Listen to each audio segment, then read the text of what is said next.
you want me to remove some elements?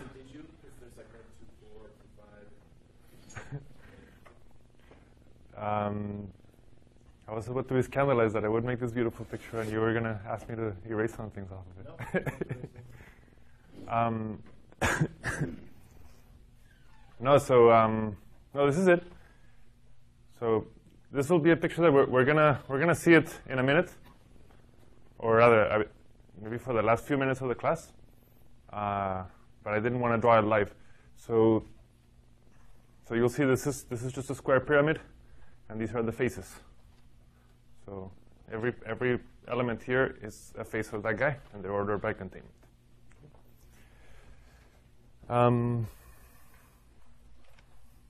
Okay.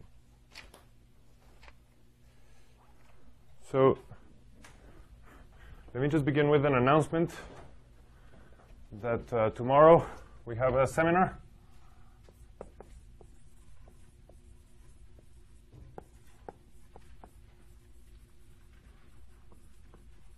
The speaker is Sukada Fadnavis from Stanford.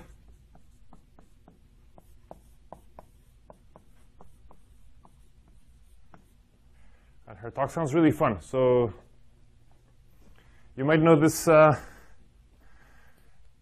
You may know this little trick that you can do with if you have a class that is reasonably big. So probably, I don't know, if you're teaching a class of about 40 students, you can be pretty sure that out of those 40 students, 2 of them have the same birthday, and they're always really shocked. But it's true. You just try. Whenever you're teaching a class of 40 students, you should just do it, and you go around and you'll see that there's going to be 2 with the same birthday. And it's kind of a known fact that if you have at least 22 students, so if you have 22 people, then the probability that 2 of them have the same birthday is more than half, which is pretty shocking if you've never computed it, but it's something that actually you guys could compute. Yeah? The equivalent to the proofs class over at Berkeley, as a grad student teaching it, we tried this trick with about 30 students in the room, and it's probability, so there's a non-zero chance that that's wrong. Yeah. He's deeply disappointed. Yeah. It's never failed. I mean, I always feel like if it fails, it's because students are plotting something. But I've tried this several times and it's never failed. But anyway, so she's gonna kind of start from that and then generalize it, extend it, and talk about some things related to it. So I think that talk sounds really fun, and you should go. Usual time, usual place. Tomorrow here at 4 p.m. Okay. Now,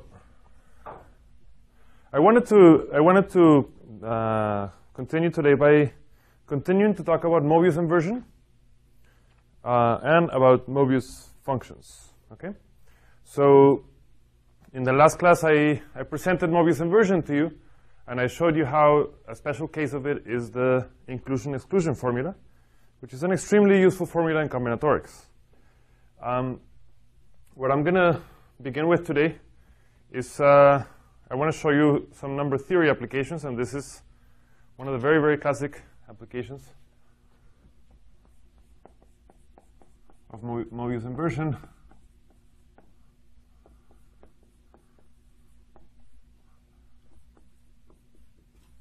And this is Euler's totient function. And I actually have never known what this word totient means, and maybe I should have looked it up before coming today, but anyway. Does anybody know does the word totient mean something except for Euler's function? Maybe not. I don't know. Anyway, so this is a function. It's usually denoted phi of a positive integer, and this is the number of integers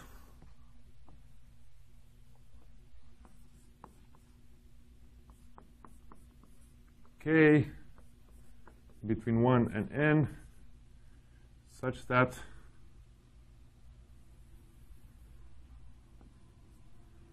the GCD of k and n is 1. In other words, they're relatively prime. They have no common factors. Okay. Euler's totient function or Euler's phi function. Okay, and so I want to compute it, and the way I'm going to do it is that I'm going to define two auxiliary functions. So let's define two functions. Let f of m be the number. First I want to talk about a slightly more general function where I'm counting the integers such that the GCD of k and n is equal to m. Okay? For all the various values of m. Okay? And let g of m be the number of k in n such that k is between 1 and n, and the GCD of k and n is a multiple of m.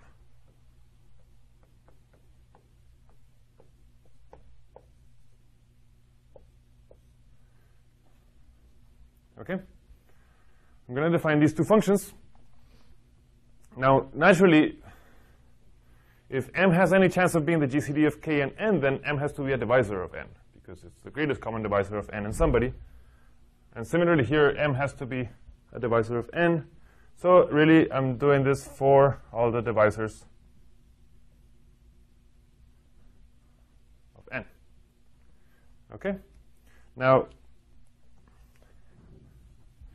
the other thing that you'll notice about this is what? That, let's look at this condition right here.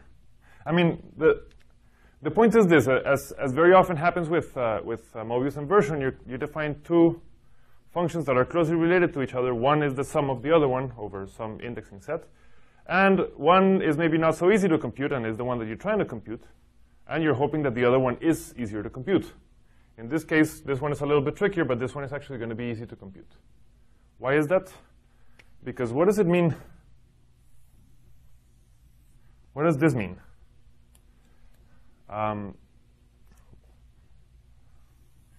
If the GCD of k and n is a multiple of m, well, this is equivalent to saying that k is a multiple of m and n is a multiple of m.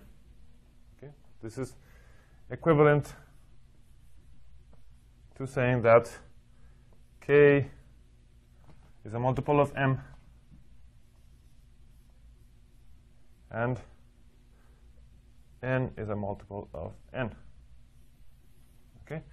These are equivalent conditions. But we already know that m divides n, and so actually this is equivalent to just saying that m divides k. Okay? So I'm counting the numbers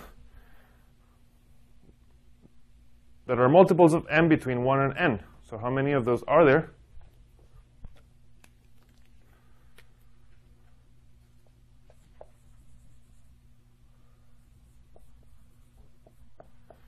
Well, you know, there are m, 2m, 3m, up to k. There's exactly, up to n, I'm sorry, so there's exactly n over m of those, right?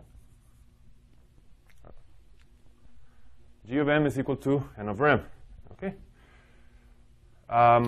So G of m is very easy to compute, okay? Now the point is that f and g are very closely related because, what do I want to say here?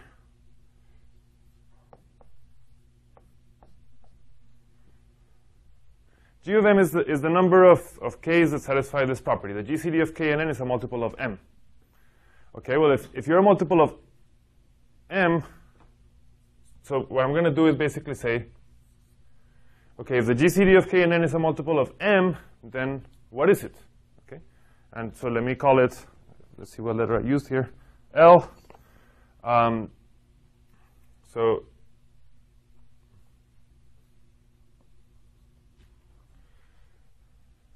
just I'm going to sum over all the different multiples of m, and I'm going to sum the values such that the GCD of k and n is exactly L. Okay. And so I get this. Okay?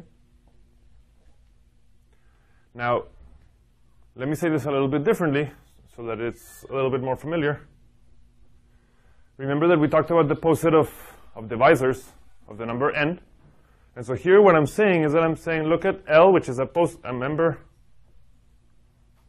of the poset of divisors. And I'm looking at all the values of L, which are multiples of m. In other words, they are greater than or equal to m in the poset of divisors.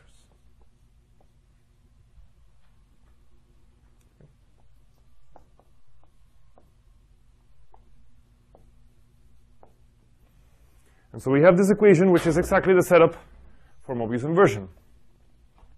And Mobius inversion then tells us that we can invert this relation. We just have to put the Mobius function in there. Okay? So we get that f of m is equal to the sum over L greater than or equal to m of mu of m comma L g of L. Okay?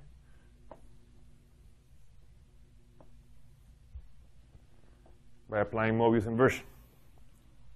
Actually, let me not put a box around this yet because I want to rewrite it slightly by saying that, remember that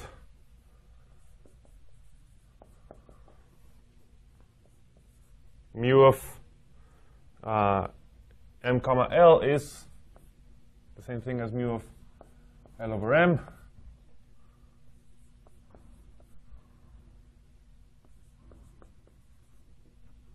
And we get this. Okay? But also, I know what g of L is because I computed it. G of L is just going to be n over L. Okay? And so what I get is this. Okay? So this is a formula for f of m. It's an explicit formula. It's a little bit cumbersome in that we have this Mobius function, but at least it's an explicit formula. Now remember that we weren't really trying to find f of m. We actually were trying to find f of 1. Right? So we have a formula for f of m, and so we get a formula for f of 1, which is phi of n. So by plugging in m equals 1, we get that phi of n is equal to the sum over all the L's greater than or equal to 1, but everybody's greater than or equal to 1 in the divisor poset. So I'm just summing over all divisors of n, and I get mu of L n over L. Okay? So this is a first version of my formula. Okay? This is the first version of the formula for phi of n. But I can actually say a little bit more about this because remember that actually we know what the Mobius function is. We computed the Mobius function for the divisor poset. We saw that if a prime square divides the number, then the Mobius function is 0. And if L is a multiple of primes, then this is 1 or minus 1 according to how many primes there are. So let me write n equal p1 to the alpha 1 up to pk to the alpha k. Okay, that's the prime factorization of n. And then I'm going to say, okay, well, if L divides this, then L has to be some of these primes raised to some powers. Okay, but if one of these powers is repeated, then mu of that L is going to be equal to 0.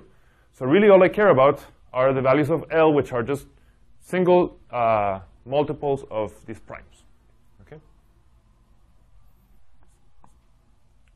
And so let's just do all the possible values. So first of all, so I'm going to go over all the divisors of this number that don't have any repeated primes. The most trivial one is n equals 1. So if n equals 1, then you have no primes, and the Mobius function of 1 is equal to 1. So Mobius of 1 is 1, and I get n over 1. Okay? Now let's do the ones that have a single prime factor. Okay, so if L is equal to a single prime, like P1, then what is mu of P1? Well, if I have an odd number of primes, then my Mobius number is minus 1. And so I get minus 1 n over that prime number P1. Okay. And similarly, if I do n over P2, if L is P2, this is going to be minus 1. If L is P3, that's going to be minus 1, etc. Okay? So whenever I have L equal to a single prime, I get it with a sign of minus 1. What happens if I have two primes, like P1, P2? So if L is equal to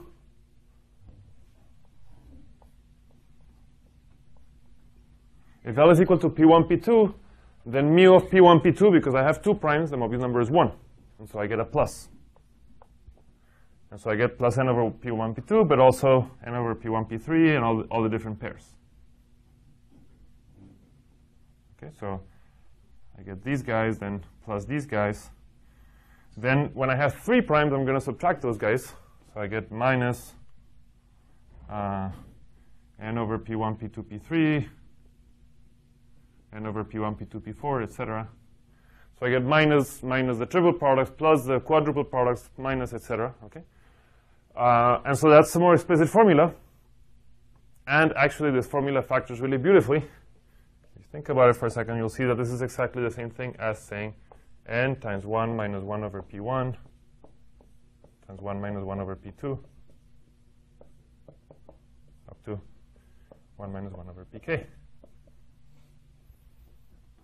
If you pick out, if you multiply this out, then whenever you put a prime in, you put a minus in, and so it does exactly the same thing as I have here. Okay. And so what I get is this formula, which I'm sure Euler knew, if this is his function.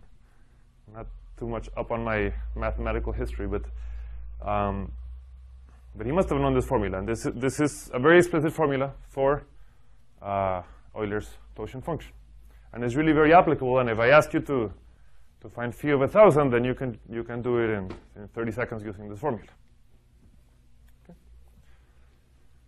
So that's one of the most classical applications of Mobius inversion in the context of number theory.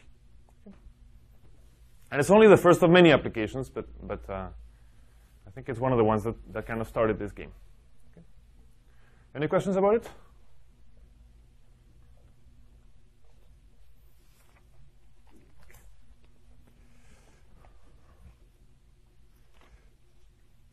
Okay. So I hope with this number of examples that I've given you, I hope you can see that Mobius inversion is a really useful tool in several different contexts. If you do more combinatorics, you'll encounter it even more and more. And I mean, I really have to say that in a good number of the papers that I have written, I have used it in several different contexts. It's a very useful formula. And if you believe that the Mobius inversion formula is useful, then you should believe that you should be good at computing Mobius functions. Okay? And that Mobius functions are interesting, useful. But also, we have seen that Mobius functions of a lot of these nice posets are very nice, very elegant. And I think that's also, a lot of mathematics gets done by looking for elegant things. And when you find that Mobius functions are so elegant, you know there must be I think that in itself makes it worthwhile to study them. So I wanted to say a couple more things about Mobius functions.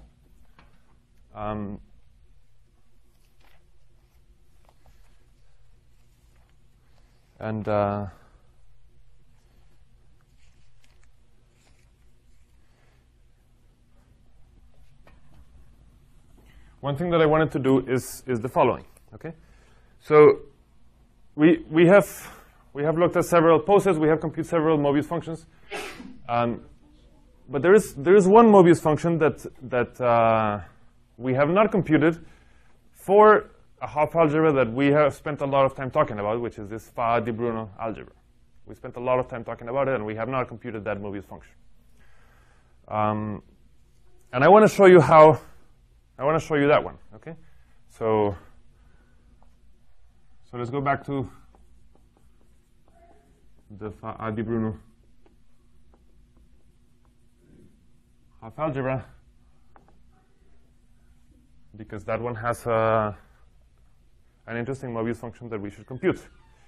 So let me remind you, the way this was is that we had this general theory of taking a graph and looking at the lattice of contractions. Remember, a contraction was just taking an edge and kind of collapsing it and identifying the two vertices.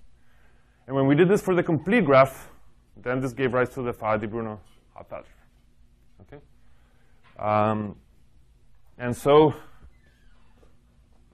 that defines a poset pi n,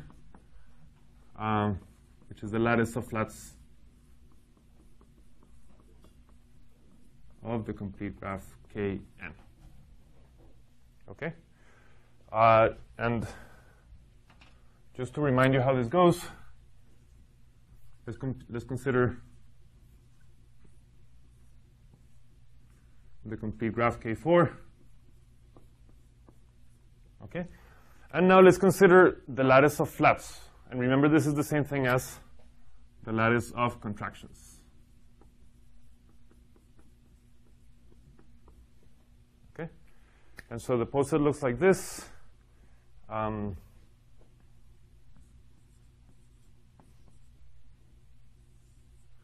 So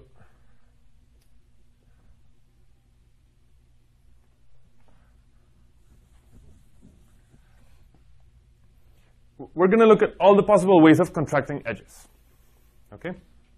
And so if you remember, actually, I just erased this because if you remember when I taught this, there was an issue of whether I should draw this upside down or downside up. Okay? And so now it is important. So I'm going to consider the trivial contraction where I haven't contracted anything, and I'm going to put that down here. Okay? Now, if I perform one contraction, then how many elements, how many one-element contractions are there? How many ways are there to contract one edge? Well, you just have to decide which edge to contract, right? There's 6 edges, which means that there's going to be 6 contractions here in the first level. Okay? So maybe I should make a little bit more space for them. So there's going to be 6 contractions here. 1, 2, 3, 4, 5, and 6. Okay? So here I haven't contracted anybody. And you'll see in a second why I'm calling this 1, 2, 3, 4 like this. So now imagine, for example, if I contract the edge 1, 2. Okay? So what happens? Then these 2 vertices get identified. Remember that repeated edges disappear. And so what I get is just a complete graph of 3 vertices, except that one vertex is kind of funny and has 2 names, 1 and 2. And so I'm going to call that guy 1 and 2, then 3, then 4, because I identified it vertices 1 and 2. I could do the same thing with 1 and 3, with 1 and 4, 2 and 3, 2 and 4, 3 and 4. That's it. Okay? And so that's if I perform one contraction. Okay? Okay. Now, what if I perform a second contraction? For example, let's say that I take, so remember, this guy represents now this graph. Okay? So that's this guy. How many contractions do I have from this guy? Well, there's 3 because I could contract this, this, or this. Right? If I contract this edge, then I'm going to have identified the vertices 1, 2, and 3 together. Okay?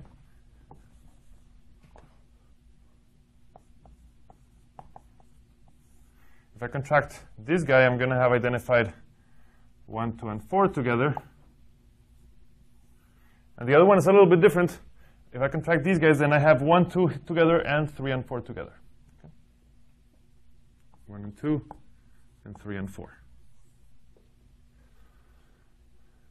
Okay.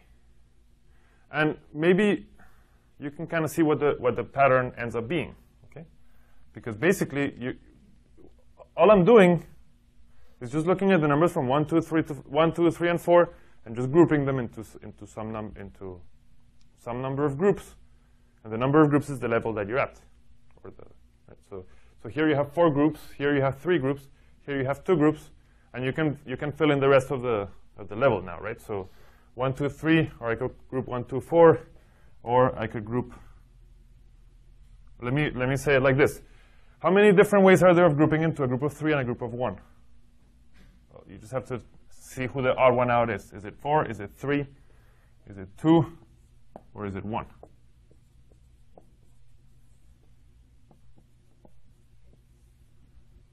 Right? These are the ways of grouping into a 3 and a 1. And what are the ways of grouping into a 2 and a 2? It's either 1, 2, and the rest, 1, 3, and the rest, or 1, 4, and the rest. Okay? So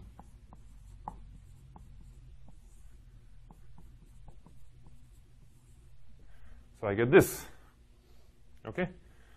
And now I have to see, okay, who could I have contracted, for example? So like I said, so here, this guy went to this, and went to this. Okay? And here, if I group 1, 3, and 2, I get this guy. If I group 1, 3, and 4, I get this guy. You have to do this carefully. 1, 3, 2, and 4, you get this guy. I'm going to do it carefully but quickly. 1, 3, 4. Then 2, 3, 1 is this one. 2, 3, 4 is here. I get this guy. 1, 2, 4. 3, 2, 4. You can see what I'm doing here? Yeah. 2, 4, 1, 3. And then 1, 3, 4. 2, 3, 4. And 1, 2, 3, 4. Okay, that's a bit of a mess, but those are all the possible relations. What about the next level? Well, then there can only be, if you only have one block, you have to put everybody together, and so you get this guy. Okay? And so this is the picture that I get. Now, let me tell you that this is the, so this is sometimes, actually this is usually called the partition lattice. And you can see why, because I'm taking the, so the elements of this are the set partitions of the numbers from 1 up to n. The ways of taking your numbers from 1 up to n and dividing them into different sets. And what is the order? The order is what we call refinement. Okay? So as you go down this poset, your partition is getting finer and finer, right? So first you just, it's like you have a big rock and you're kind of breaking it into pieces, right? So here you just have the rock 1, 2, 3, 4, and then you break it into pieces, and you break it further, and you break it further, and so this is called refinement. Okay? And going from here to here is called coarsening. Okay? So the order is, I guess, reverse to refinement.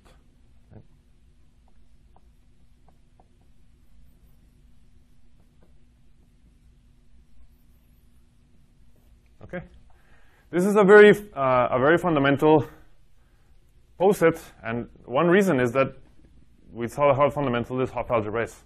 Okay. Now, I want to compute the Mobius numbers here, and I need your help to make sure that I don't make any mistakes. So I'm going to just draw them in. Maybe I'll draw them in. I'll draw them in red, so that we can see that they're different. So this is 1, and then at this level we always have -1, -1, -1, -1, -1, -1. Now here, below here I have 3 -1s and 1, 1. So I see a 2. I'm sorry? Are they all going to be 2? This one has 3 -1s below it. What about this one? This one only has 2 guys below it, right? 2. You also have 2, 4, 1, 3. 1, 2. 1, 2, and 3, 4? Has. No, it just looks like there's an incorrectly drawn on it. Sorry, the line is going through here. So, but if you see, if you want to refine this, you can either break the block 1, 2 or break the block 3, 4. So there's 2 minus 1s and a 1. And so here the number is 1. Okay?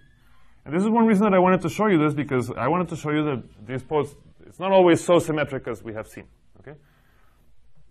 Now you were right that very often it's 2, because whenever you have a block of 3 and a block of 1 by symmetry, it has to be the same thing. So these are 2s. And then these guys have to be 1s by symmetry also. And then what do I get here? I have to add all these numbers and make sure I don't make mistakes. So 2, 4, 5, 6, 7, 9, 11. I really need your help. 11. Then I subtract these. 10, 9, 8, 7, 6, 5, 6. And I change the sign of that, so I get minus 6. Okay? And the question is, what is this number? It's not 1 or minus 1, as it has been very often so far. Any guesses as to what the number 6 is?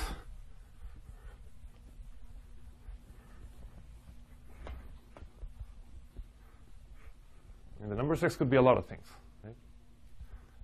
So for n, so 6 is the number of edges, so 6 is equal to n choose 2. 6 is also equal to many things. We'll see what it is.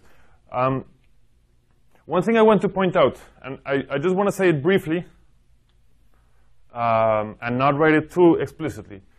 But remember how we talked about how the intervals here are just products of smaller kns. Okay, so for example, let me just say that. Let me just say that in a partition lattice, if you look at any interval, that interval is going to be a product of smaller partition lattices. Okay. For example, let's look at. Let me just make that reason believable. Look at an element here, like maybe 1, 2, 3, 5, 6, 8, 4, 7, and look at the poset below it. What is this poset? Well, yeah? I was going to say, isn't that the number of isomorphism classes of graphs on 4 vertices? 6? Yeah. Okay, that's pretty creative, yeah. Maybe, yeah, sure.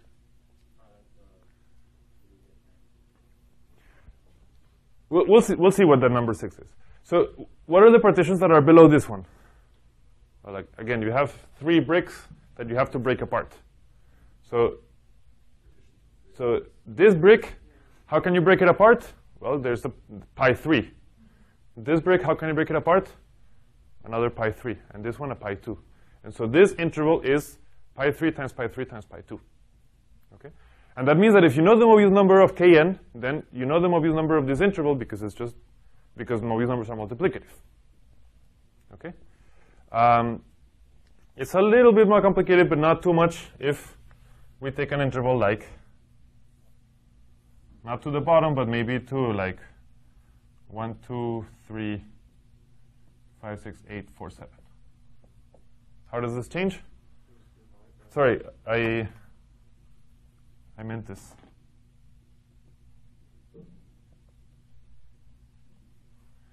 What is this interval? Well, the thing is that you know that 1, 2, and 3 have to become this.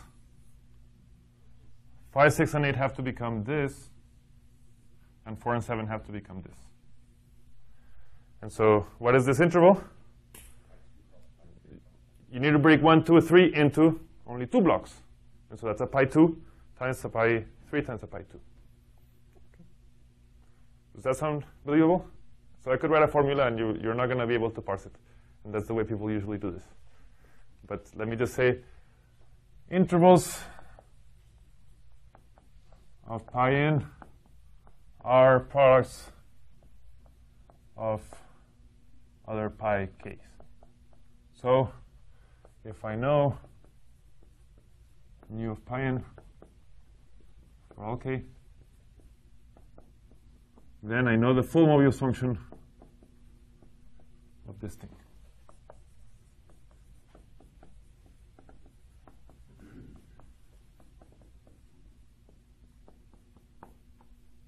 Okay. So it turns out that, I mean, this I would say is the first example that I know, very, very basic example, where I don't really know an easy proof of what I'm about to prove to you.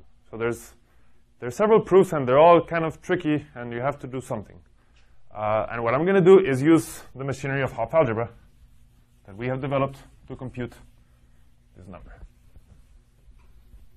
Okay? So here's the proposition that I'm going to prove. Should I tell you what it is, or should we just do it and see what we get? I don't know. Well, let's keep up the suspense. I'm going to prove that this is equal to something. Maybe you already looked at my notes, and then you can see what it is. But I'm going to prove it. Okay. So what I'm going to do is that I'm going to remember that we have this Faa di Bruno algebra, this Faa di Bruno Hopf algebra that is very closely related to these guys. And we have this very nice fact that the characters of the Faa di Bruno algebra are basically power series. Okay, so recall we have an isomorphism. An isomorphism from the characters of the Faa di Bruno Hopf algebra to divided power series. Just write divided power series under composition. So this is under convolution, and this is under composition, and this is a group isomorphism.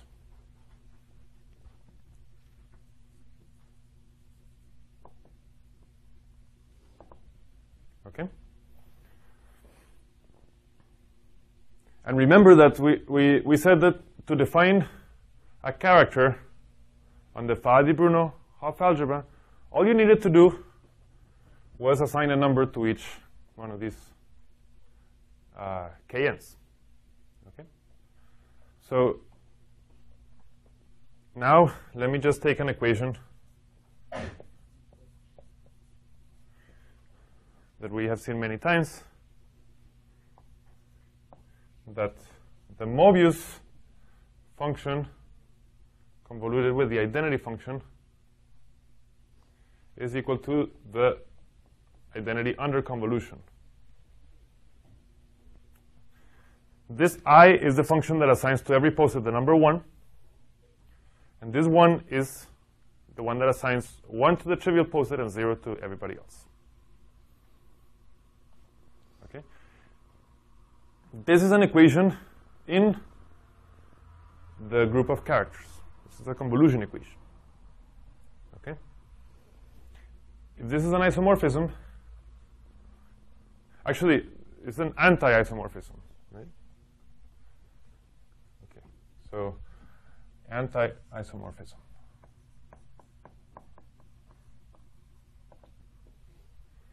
And that means that I can take that equation, and that equation must also be true here, except that backwards. Okay? So if I call this map, I think I called it F, capital F.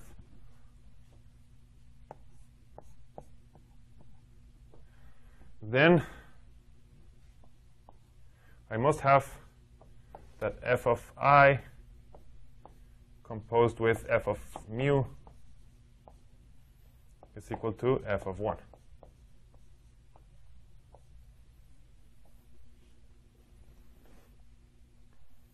Okay? But it's probably useful to remember what the what this, and the operation here is composition, right? Because convolution turns into composition by this guy. But it's probably useful to remember how we did this, and the way that we did this is that we called xn the element corresponding to kn here. Okay. And we sent that to some, sorry, we took a character here, f, and we took that to the sum of f of xn minus 1 t to the n over n factorial for n greater than or equal to 1. Where this guy corresponds to the graph kn minus 1. That's how we did this. Okay. So how are we supposed to think of this equation? Well, f of these things are actually power series, and we should compute them. So for example, what is f of I? Or maybe easier, what is f of 1? Well, f of 1 is sum n greater than or equal to 1 applied to xn minus 1 t to the n over n factorial. Okay?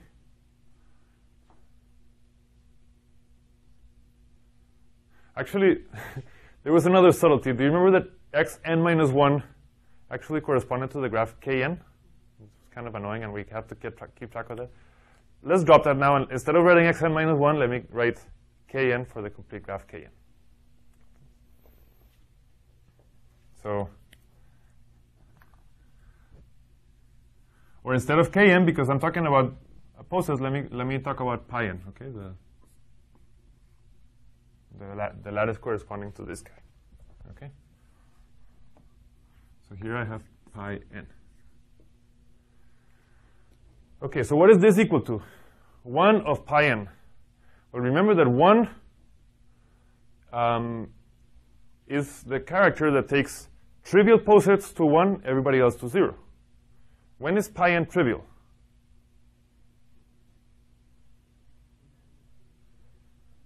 So we're actually going from n greater than or equal to 1, right? So when n is equal to 1, what are the partitions of one element? There's only one partition, and so that is trivial. Okay? So we get t to the 1 over 1 factorial plus. When n is 2, is that trivial? No, now you're doing the partitions of a set of 2 elements, and now that one is not trivial because you can partition it, and after that, nothing is trivial. So this is only trivial for n equal to 1, and so I could just get t. Okay? It's a power series. It's kind of a boring one, but it is. And by the way, it should be this because it needs to be the identity, right? One is the identity here, and so that needs to map to the identity here, and the identity function is f of t equals t. Okay, now, so that we know what this guy is, now let's compute this guy. We're after mu, right? We're trying to figure out what mu is. So what is f of I? Sum n greater than or equal to 1, identity evaluated at pi n,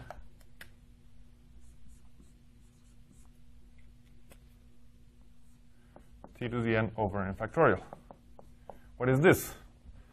Well, the identity takes every poset to 1. Okay? And so this is just 1. So what is the sum of t to the n over n factorial? It's e to the t, except I'm missing the first term, n equals 0. So this is e to the t minus 1.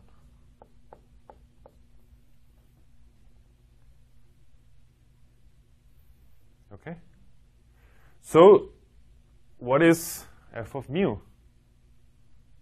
Well, let's plug in. So f of I is e to the this.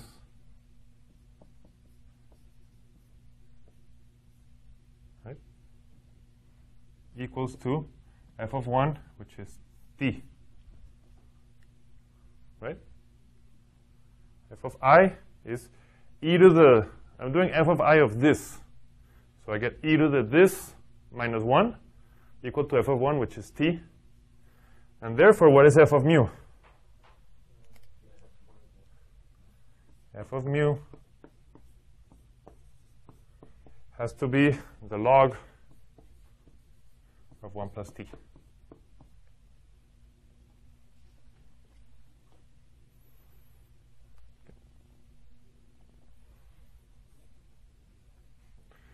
So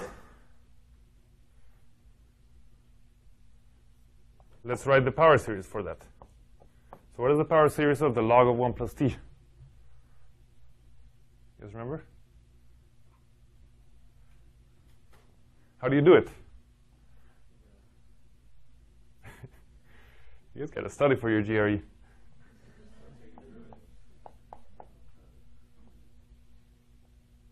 The derivative of this is 1 over 1 plus t. So the log of 1 plus t, actually let's just compute it down here, okay?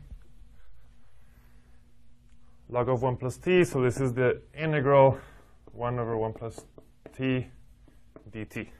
Why is this nice? Because the power series of 1 over 1 plus t is easy, right? It's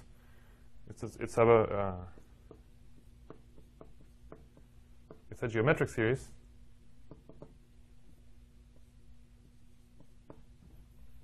Right? And so what is the integral of this? The integral of 1 is t. The integral of t is t squared over 2. The integral of t squared is t cubed over 3, etc. I hope that looks familiar. What is the constant? I mean, I ignored the constant, but at t equals 0, you get log of 1, which is 0. And so that's why the constant is 0. Okay, so this is the power series of log of 1 plus t.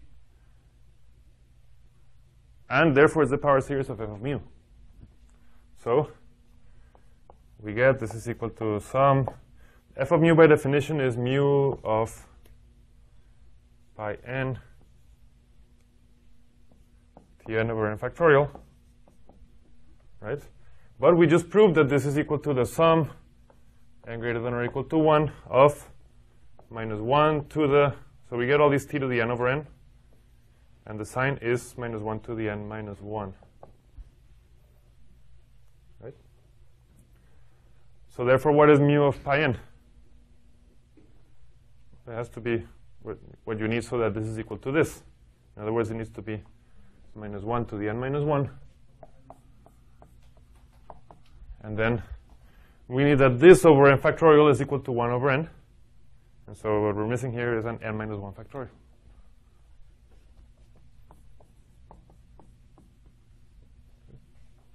And that's one of the many things that 6 equals. 6 is equal to 3 factorial.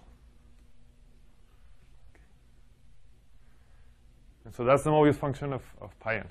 Are you guys impressed? I'm very impressed by this computation. When I saw this, I thought, okay, wow, this is cool. Like I said, there's different proofs of this, but every proof that I know, you have to do something. You can't just kind of do it manually very easily. And I have to say, I've never seen this proof until I was preparing this class. And I like it a lot. I think this might be my favorite proof of this result. And it also shows a nice application of all of the things that we have been doing. Okay. And I think it really answers a bigger question that always for example, if you're a combinatorialist, right, and if what you do is combinatorics, there's many people that do kind of Hopf combinatorics, and they always try to tell the combinatorials, you should really learn about this. This is great. And to a combinatorialist, it's very natural to say, well, why should I learn all your algebra if I already know how to do combinatorics? Okay, and you need examples like this that kind of make the abstract theory worth it to produce combinatorial results. If you ever want to convince a combinatorialist to learn about this, okay? And hopefully this is just one of many examples.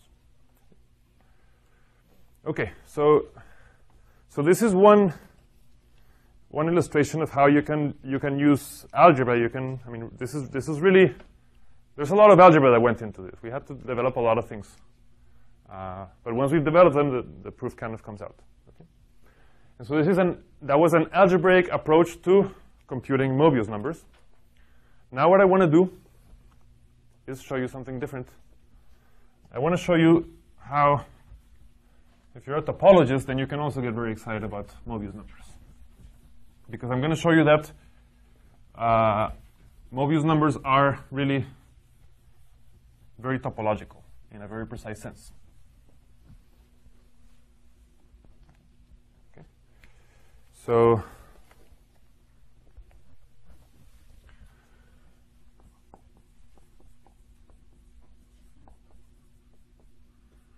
let's talk about a topological interpretation of Mobius numbers. And don't get too nervous if you don't know much topology, because I'm not going to require too much of it. And we'll review what we need. Okay. So again, the setup is, imagine you have a poset. You want to compute the Mobius function, the Mobius number. And so there's another nice enumerative tool for doing this. And this is a theorem of Philip Hall. And it says the following. So it's theorem, let P be a poset with a 0 and a 1. Okay. Let C sub I be the number of chains of length I from 0 to 1. And remember that whenever we say length, we mean the number of steps. Okay? You've seen these numbers before. I hope you remember. There was a homework problem where you had to figure out how to do this how to compute this using the zeta function of the poset. Okay? And so the theorem actually is that you can also compute the Mobius numbers very explicitly, just like this.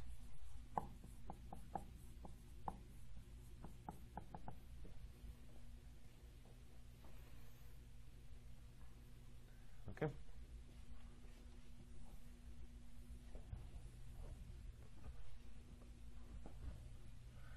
So far this is not topology. This is, at least it doesn't look like topology yet. It's just some enumerative result that says that if you want to compute the Mobius function, and you know how to enumerate chains in your poset, then you're fine.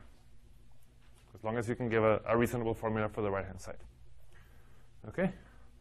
Now the proof of this actually is very similar to the proof that you did in your homework, where you do the following thing. You say, okay, I want to compute mu. So let's say I want to compute mu evaluated at 0, 1. So in the incidence algebra, mu is the inverse of zeta.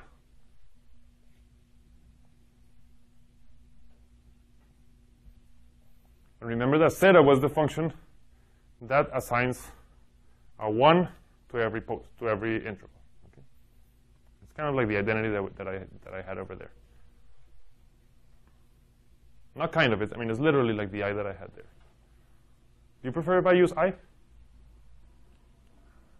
Maybe no, I need to learn how to draw a zeta, which I still haven't. So maybe by the end of this, okay.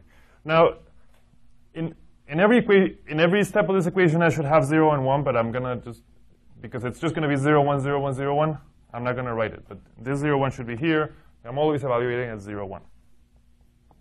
So what is zeta inverse? Well, I do this 1 plus zeta minus 1 to the minus 1. where here 1 is the number 1, not the function 1. Okay? And then I treat this as a geometric series, just like I did there. So this is 1 over 1 plus something. And so the sum of 1 over 1 plus something is, this is a geometric series,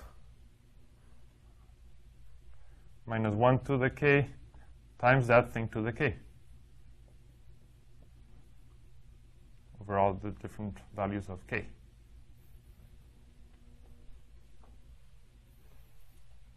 Now remember, again, there was the issue, does this make sense? And we said, yeah, this makes sense because actually the sum is not really infinite. Why? Because sigma minus 1, as you did in your homework, that just counts the non. What is sigma minus 1? It's equal to, if I think I'm confusing my ones here now. I think here, in our homework, sigma minus 1 counts the number of change that doesn't repeat this. I mean, right, so sigma just gives a 1, and then the minus 1 number just removes the trivial thing, the trivial chains. And so, what you did in your homework was exactly to show that this was ck. Okay? And so, I mean, that's the end of the proof. And I have to say that I'm a little bit confused about what is a 1 and what is a 1. But this is the proof. So just look at it slowly and think about what is 1 and what is 1. Because 1 means two things here. But I mean, this is it. This is all there is to it. I think the confusion is in my head and it's not real. Okay. That's the proof, okay? So, okay. That's a combinatorial interpretation of the Mobius numbers. Now, let's see. And I think I don't know if I'm going to get to do this, but we'll see. So let's do an example of this.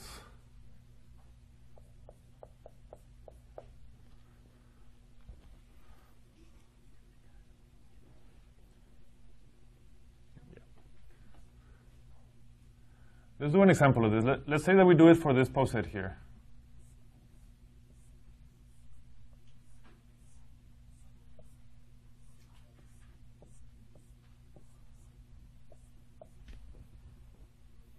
Is that what I want now?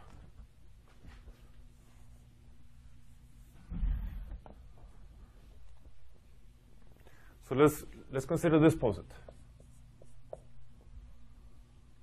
Okay? And I'll give the elements names. So this is 0. This is 1. By the way, the elements are these and not the intersections in the middle. Okay? So maybe I'll call these A, B, B, C, C. Okay? Those are my elements for. Those are my names of the elements. And now I'm going to do the following thing.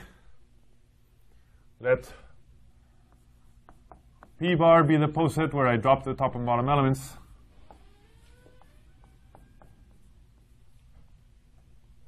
Okay? And I'm going to define what is called the order complex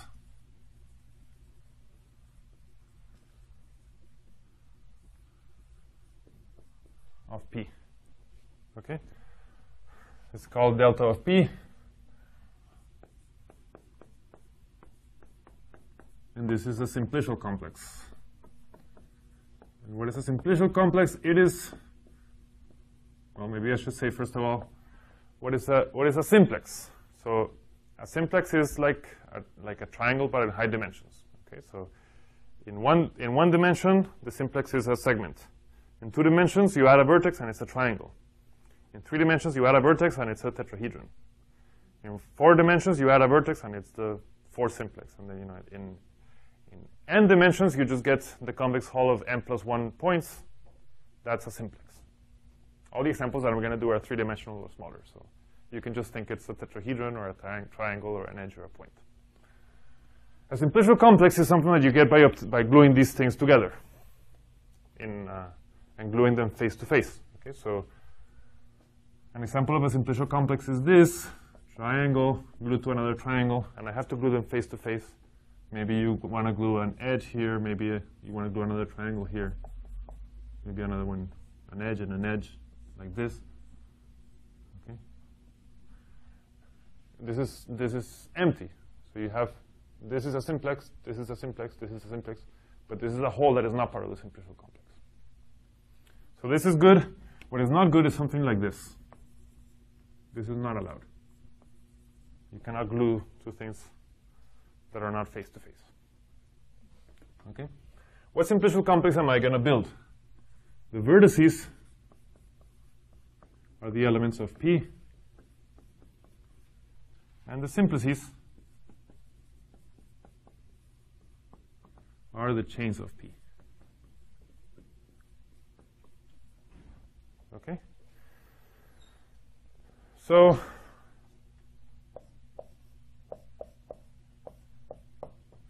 what does delta of P look like in this example? Well, the elements of P, actually I want to do this for P bar. Everything is for P bar. I'm dropping the top and bottom element. Okay? So the elements of I'm going to first consider the points are just going to be the points of this guy. The elements of this guy. Okay? So it's going to look like this, like this.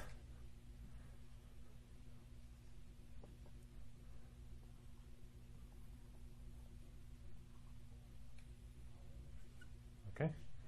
And I am being strategic about where I put them. You'll see why in a second.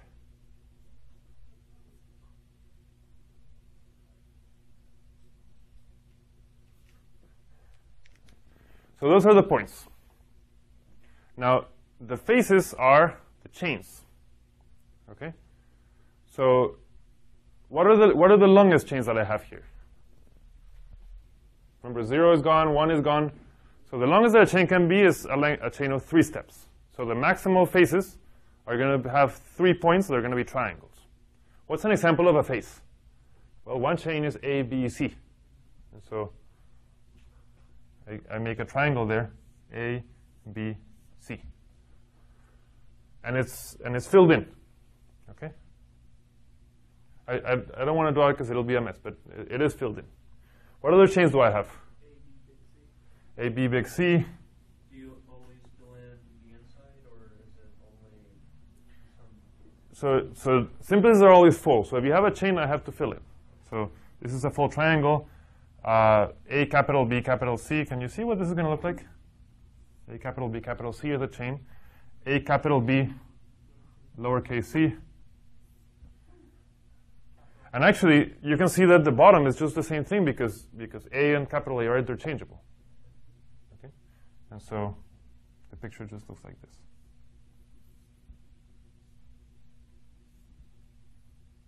So now you see why I was drawing it like I was drawing it. So remember, all of these triangles are full. But what about the inside? The inside is empty because that's not a simplex. So this is the order complex. Okay? It's just the surface of an octahedron. Okay? Now, what is the Euler characteristic of something like this? Yeah? So here, because these vertices, the way they are, then how do we know, what if we just come up with some random configuration of the vertices? How do we know that it's still going to end up with something isomorphic? I mean, Alex, how does it? It's a very good point. So I prepared class. I knew what this was going to look like. And so I drew my points beautifully so that this took a nice shape. If I had drawn them in some other way, maybe you wouldn't have recognized this. Okay? It's a subtle question to say, how should you draw this? Okay? But let me just say that for sure you can draw it in a high enough space. I think that's all that then we would go into topology, which I don't really have too much time to talk about. But let me just say that at least in some dimension it's possible to actually do this. Okay? But it might have not fit in 3 dimensions, for example. Okay? I mean, this comes to questions like for example, a Mobius strip is something that, if you look at it, the pieces are flat, but yet it doesn't fit in the plane. And that's kind of to answer your question, I would have to go into that. You know? How does it fit in the plane? Well, that's a topological question. Okay? And actually, that's why people study these things. So what is the Euler characteristic of a simplicial complex? It is denoted like this. And by definition, and I mean you've seen this at least for polytopes, you've seen this. Vertices minus edges plus faces. I hope that sounds familiar. Right? There's Euler's formula that tells you that vertices minus edges plus faces is going to be 2 for any polytope. Here I'm going to do the same thing, but I might be in a higher dimension. So I have to go vertices minus edges plus faces minus 3 faces plus 4 faces, etc. So I get some from I equals, for all possible i's, actually. Minus 1 to the I fi, where this is the number of I faces. When you say reduced, does that mean that you're just ignoring points? They're not related to anything? The issue of reduced is kind of a silly one. I'll explain it, but before I do that, let's just count faces here. So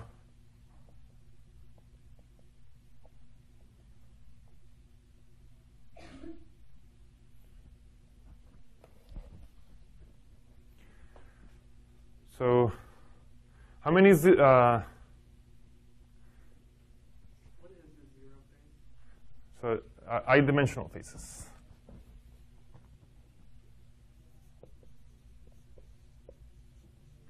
So for example, okay, it's easier to answer what F4 is, right?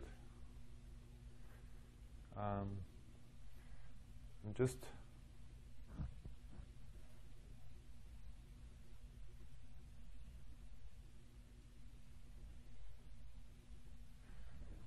a little bit confused about the indexing in my notes, but well, let's just compute this and we'll sort it out.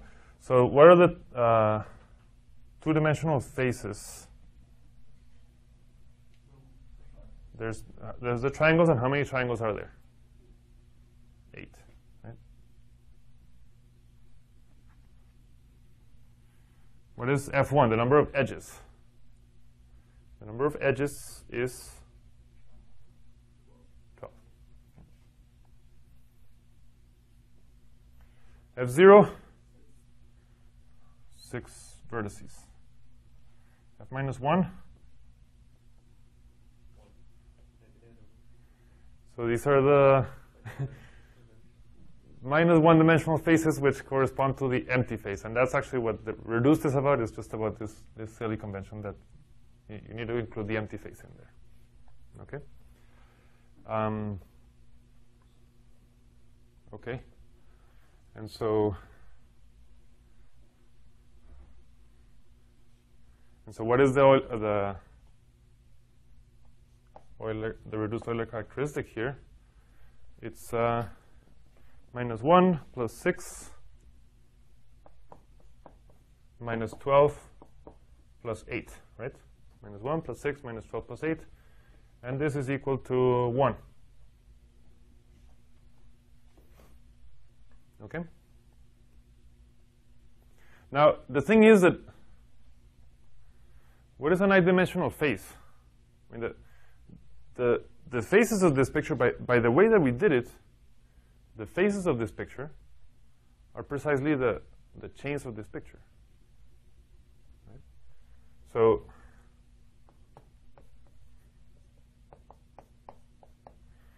each I-dimensional face here corresponds to a face of I plus 1 vertices. And a face of I plus 1 vertices is a chain of I plus 1 vertices. In other words, a chain of length I. So the faces here are the chains here. And so all you get here is the number of chains of the poset, which is precisely the Euler characteristic, which is precisely the Mobius function. Okay? And so that's the big theorem here, is that the Mobius number of P is equal to the Euler characteristic of the order complex. Okay? Beautiful. And so, what are Mobius numbers? Well, you can just say they're Euler characteristics. And Euler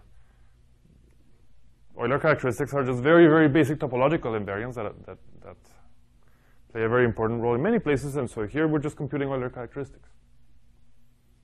Okay? And so, for example, I mean, how would I compute this combinatorially? Well, I will actually say, okay, well, let's compute it 1 minus 1 minus 1, 1, 1, and then I know that I'm going to get 1 in the end. Should we do it? I'll let you do it. You're going to get 1. Okay? But really, what can I also say? I can also say, look, what is this thing topologically? This simplicial complex that I have here, what is it topologically? And very loosely, you know that topologically means that you just care about kind of what things look like and not exactly the edges or anything. Just if you deform it, it's kind of the same thing. So what would a topologist call this? A topologist will just call it a sphere. A topologist is not going to see the corners. They're not going to see the vertices. It's just a sphere. Okay? And a topologist knows that a sphere has Euler characteristic 1, at least reduced Euler characteristic. Okay? And for that reason, the Mobius number is 1. Okay? And so this is just the beginning of this huge topic called topological combinatorics, where to get to understand posets and their Mobius functions and their enumerative properties, we can very often translate that into topology. Okay? Because we know many things about this. For example, we know that Euler characteristics do not depend on how you draw the thing. Euler characteristics. For example, I mean, one nice property of Euler characteristics is that if you just kind of start subdividing this further, you're not going to change the topology. Okay? And so I could take this thing and split this triangle into 3 smaller triangles. That doesn't change the topology. So that changes the combinatorics, but it doesn't change the topology. Okay? And that's a very valuable topological tool for computing Mobius numbers. Okay.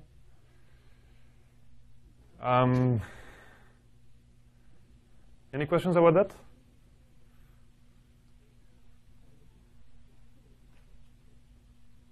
You get more information out of that series? I'm sorry? You get more information out of that series topologically? Do I get more information about what? That sequence of numbers. Not really. I mean, the sequence of numbers are just the sequence of phase numbers here, and actually those numbers are not topological. Okay, that's maybe I can get nobody to erase this board until Thursday. Anyway, I think on Thursday I'll start by drawing this again and explaining what I actually meant to do there. But let's say a little bit more about Euler characteristics. What's the thing about this? That these numbers Fi are not topological, right? So what I mean by that is that, for example, let's say that I take this triangle and, like I said, I'm going to subdivide it into 3 triangles. These numbers change, right? How do they change? I have 1 new vertex. I have 3 new edges. And I have how many new faces? Here I had 1, and now that became 3. So I have 2 new faces. So these numbers change. But if you look at the Euler characteristic, this minus this plus this minus this, how does that change? Well, it changes by 1 minus 3 plus 2. So it didn't change. And that's the remarkable thing about this Euler characteristic. Because you did not change the topology, that means that these numbers didn't change. And you can do this in any way that you want. And for example, the typical example is that if you look at any 3-dimensional polytope and you count vertices minus edges plus faces, you get 2. That's actually exactly what I'm saying here, except that I'm getting 1 because I'm putting this extra number 1. Okay, that's the only thing about the reduced thing is that I'm putting this extra 1 that you would not count in the vertices minus edges plus faces. But really what I did here is vertices minus edges plus faces. And so I should get 2 minus 1 is 1. Okay. Okay. So maybe I'll stop there, and we'll see another application of this next time.